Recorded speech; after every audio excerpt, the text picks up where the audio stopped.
Shalom, salam damai, salam kasih Tuhan bagi kita semua. Kita bersyukur kita dapat bersama lagi di dalam renungan harian kita pada hari ini. Mari kita sama-sama berdoa. Ya Tuhan Allah kami di syurga, kami berdoa, berkatilah kami saat mendengar firman-Mu ini, kami mengerti nasihat Tuhan. Dalam nama Yesus, amin. Judul firman Tuhan pada hari ini adalah setia dan tidak bercela. Ayat renungan Wahyu 14 ayat 4. Mereka pengikutnya yang ditebusnya adalah orang-orang yang mengikuti anak domba itu kemana saja dia pergi. Pada kedatangannya nanti yang kedua kali, Kristus datang sebagai pengantin lelaki untuk menjemput pengantin wanita. Anak-anak Tuhan, gerejanya adalah bakal pengantinnya. Yang layak menjadi mempelainya adalah mereka yang hidupnya benar dan tidak bercacat celah.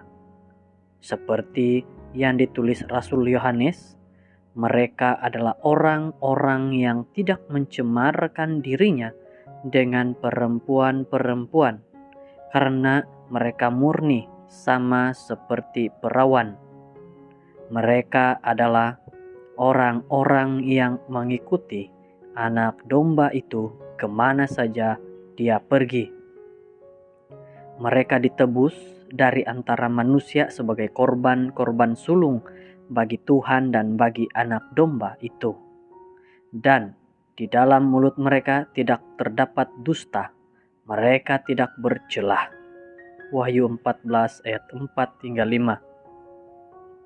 Sebagai umat yang telah ditebus oleh darah anak domba, kita harus setia mengikutinya kemana saja dia pergi. Seperti Rut yang setia mengikuti Naomi mertuanya dan berkata, "Sebab kemana engkau pergi, ke situ jugalah aku pergi, dan di mana engkau bermalam, di situ jugalah aku bermalam. Bangsamulah bangsaku, dan Tuhanmulah Tuhanku." Rut 1 ayat 16. Begitulah seharusnya kita setia mengiringi Kristus sampai akhir hidup. Sebagai mempelainya, kita harus selalu menjaga kekudusan dan sentiasa bersekutu dengan Dia, menyatukan hati, jiwa, dan roh. Seperti Yesus yang selalu intim dengan Bapa dan memisahkan diri dari segala kesibukan untuk memandang wajahnya Tuhan dan mendengar suaranya Tuhan. Alkitab mencatat, pagi-pagi benar, waktu hari masih gelap, dia bangun dan pergi keluar. Dia pergi ke tempat yang sunyi dan berdoa di sana. Markus 1 ayat 35.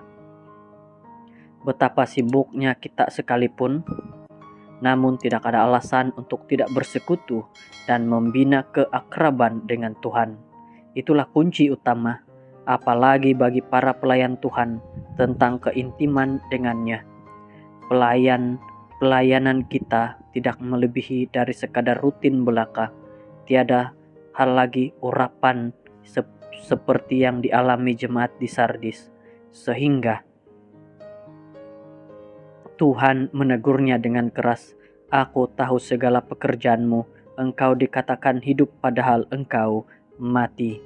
Wahyu 3 ayat 1. Saudara yang terkasih, dalam renungan kali ini kita diajak untuk setia kepada Tuhan dan tidak bercelah di hadapan Tuhan. Semoga kita dapat melakukan ini bagi diri kita, keluarga kita masing-masing. Terima kasih, Tuhan memberkati. Kita berdoa. Tuhan, pada waktu ini kami berdoa, Engkau pimpinlah kami, Engkau jagailah kami, agar kami menjadi setia dan tidak bercelah di hadapan Tuhan. Terima kasih Tuhan, dalam nama Yesus. Amin.